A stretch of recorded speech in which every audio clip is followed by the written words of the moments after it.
हम मीनू झा प्रणाम करै छी समस्त मिथिलावासी के। एकटा कोबर गाबऽ जा रहल छी, संग दऽ रहल श्रीमती ललिता झा। धन्यवाद। जय मिथिला, जय मैथिली।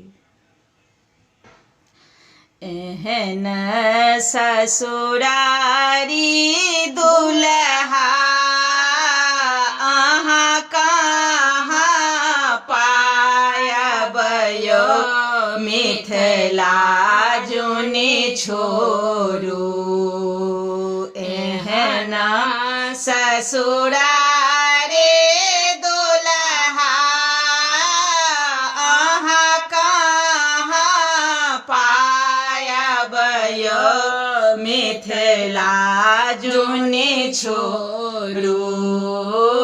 कोबराही रहियो बारहो मास यो, मिथिला जुनि छोरू।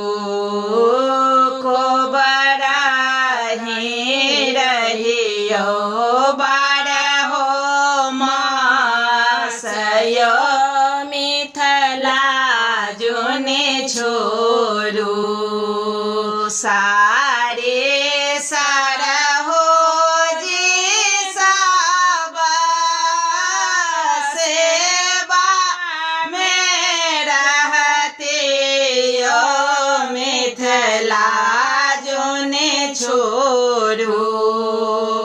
सारे सरहो जी सब सेवा में रहते यो, मिथिला जुनि छोरू।